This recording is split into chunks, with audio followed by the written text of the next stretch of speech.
Jayden Daniels is a leader. He's someone that guys want to follow. He's a guy that's going to win a lot of games for us. And he's busted his ass to earn the respect of the locker room. We are talking about Jayden Daniels' expectations in his NFL debut. I am Rio Robinson, and this is Rambling About Washington. Let's get to it.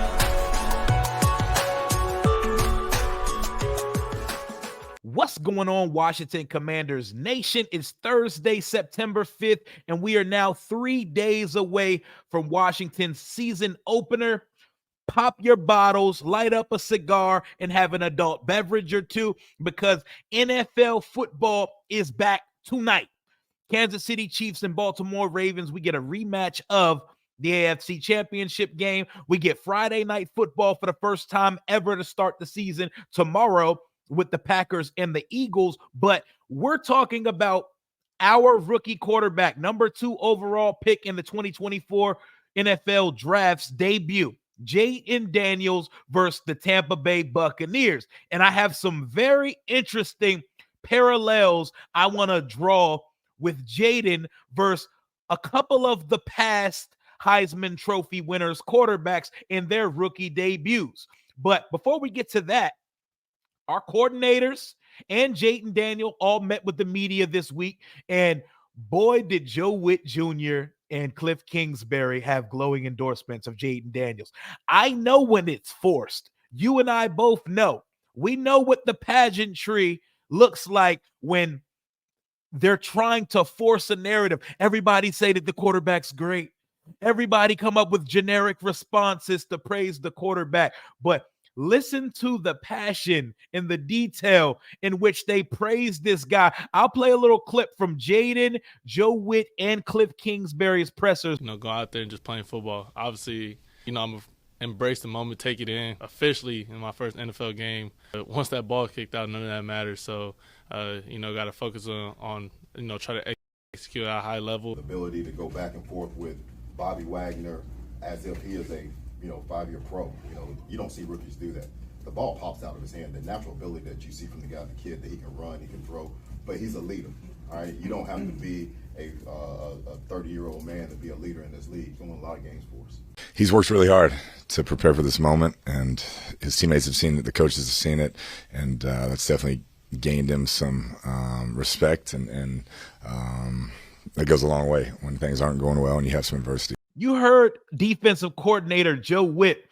This is a rookie quarterback jawing back and forth with middle linebacker, future gold jacket wearer Bobby Wagner. They're already talking shit back and forth. He's giving the defense go every day and giving them a great look in practice. We haven't even heard that this guy had a bad practice yet in 2024. So do not let any of the past quarterbacks that have come through this building damper or rain on your excitement. We should all be excited about Jayden Daniels. The players, the coaches, the brass, and national media pundits are all excited to see what Jayden Daniels can be for the Washington Commanders. And shout out to my boy Charles Massey out in Florida. He sent me a video and gave me a reminder or something. It's crazy all the parallels you can draw with Jayden Daniels and his backup quarterback and the former Washington Redskins quarterback, Robert Griffin III.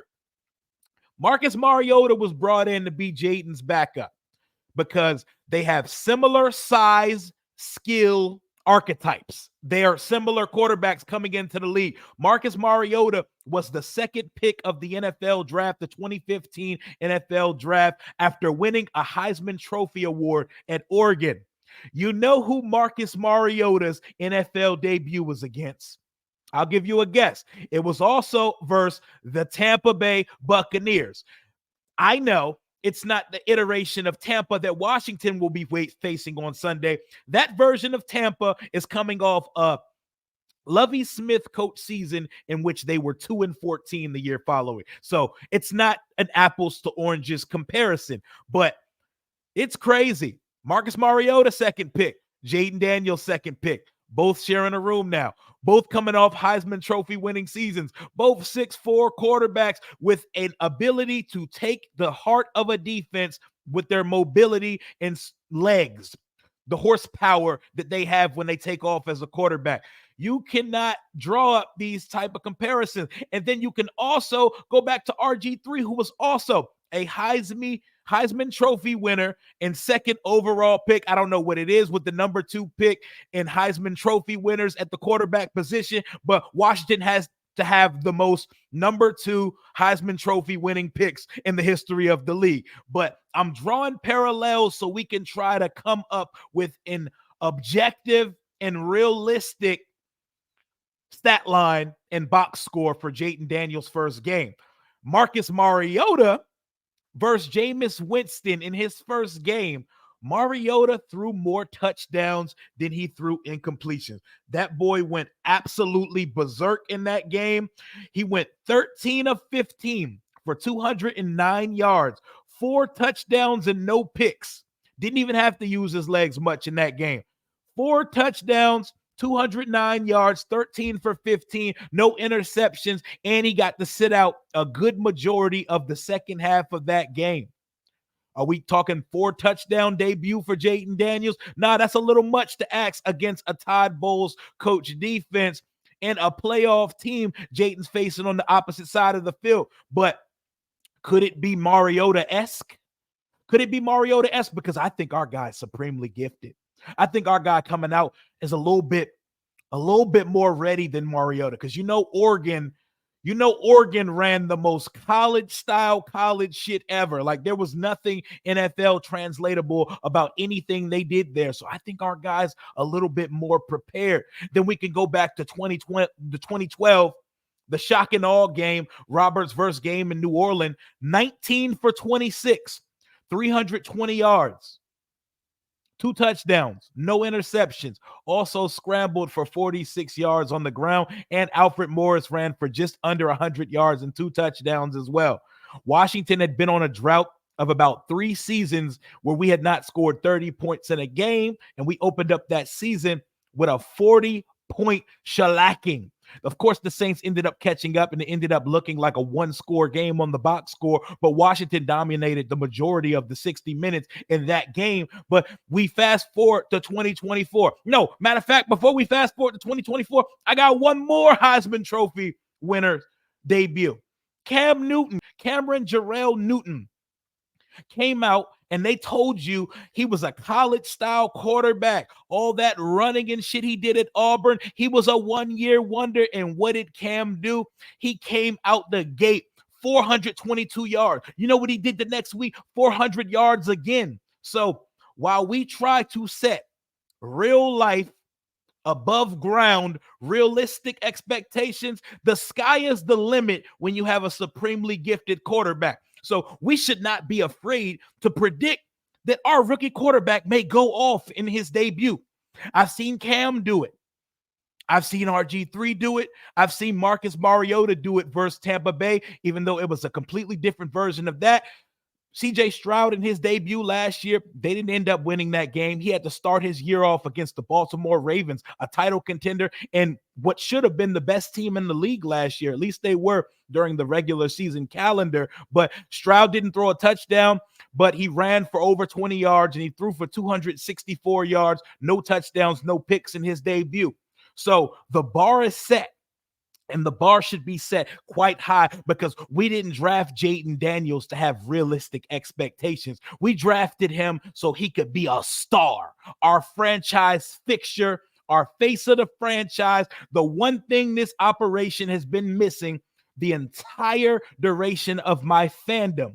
So Jayden Daniels' expectations in his debut. Let's get to it. I'm looking at the line by my sponsor, BetUS Sportsbook and Casino, that has the over-under set at 217.5 yards for Jayden Daniels. I'm taking the over so fast. I'm taking it twice on Sunday. Easy, 220 plus yard. So let's get a yard number for Jayden Daniels. I'm going to give Jayden 230 yards passing on Sunday versus the Tampa Bay Buccaneers. I think Terry McLaurin is going to be fed. I think Zach Ertz is going to get his fair share of targets. I think our screen game with the wide receivers and the running backs, but especially Austin Eckler, is going to get going. I like Jamel Dean and I like Antoine Whitfield on the back end of that defense. But I think if we can beat the blitz and get the ball out of Jayden's hands fast enough, he's going to be able to compile a decent looking box score in week 1. My prediction for Jayden Daniels on Sunday: give me 230 yards passing, 2 touchdowns through the air, 1 interception. A pick happens. You know, a pick happens even if it's fluky. It doesn't mean he's putting the ball in harm's way, but I'm going to give him a pick. I'm going to give him 230 yards passing, 2 touchdowns, 1 interception, 49 yards on the ground. So I'm giving him about 50 yards rushing. So that's almost 300 total yards in his first game. 230 yards passing, 49 yards rushing. And he doesn't get a rushing touchdown in week 1. I have Washington winning 24-23. So I got us scoring 3 touchdowns and a field goal, 4 scoring drives, and I got us going for the field goal to end the game. So 3 touchdowns followed up by a field goal. And Jayden Daniels with a line of 230 passing yards, 2 touchdowns, 1 interception, 49 yards on the ground. I think Jayden looks more than the part in his first game, and he goes out there and wins in week 1. Puts up 2 touchdowns, and his 49 yards, I got them coming in scrambles rather than quarterback designed runs. I got us looking good on Sunday. I think the run game is going to be what we really get going. So there's not going to be a need for a 300-yard passer, but 230 yards sounds more than fair enough to expect from Jayden Daniels in his first game in the league. What say you guys? Let me know in the comments. What is your stat line prediction and expectation of Jayden Daniels, JD5's first game in Washington? 230 yards, 2 touchdowns, a pick, and 49 yards rushing. That's realistic, right? That's very realistic. I feel like you could set the bar higher than that. I don't feel like I'm going out of my way predicting those things for Jayden Daniels on Sunday. But the most important statistic out of what I just said was I got him leaving with a W this weekend. He's leaving Tampa. He's leaving Raymond James Stadium with a win on Sunday in his NFL debut versus the Tampa Bay Buccaneers. I got him out-dueling Baker, and I got him coming back home to Northwest Stadium week 2 to play against his first NFC East opponent, a rival and a team whose coach, GM, and the GM's child wanted to draft in the offseason. That's all I got for right now. Make sure you drop your Jayden Daniels statistical expectations for week 1 in the comments below. I want to see what everybody's thinking. I want to gauge the pulse of the fan base when it comes to Jayden Daniels' first game in Washington. I'm not trying to draw the parallels to be controversial, but we're allowed to set the bar high for a guy that should have expectations that compare to the Cam Newtons, the RG3s, the Marcus Mariotas of the world coming out. The Heisman fraternity is a very elite one, and we're hoping our guy has sustained success with the team going forward. But that's all I got for right now. I feel like my expectations for Jayden on Sunday, I feel like they're very reasonable, very feasible, and I feel like they're going to be done. I'm smashing this over on BetUS Sportsbook and Casino. Use code YouTube150 because they're giving out a 150% sign-up bonus for your first 3 deposits of up to $2,000. Until next time, hail to the Washington Commander. Pull up to the watch party. Let's watch Chiefs versus Ravens tonight. That's all I got for right now. Peace.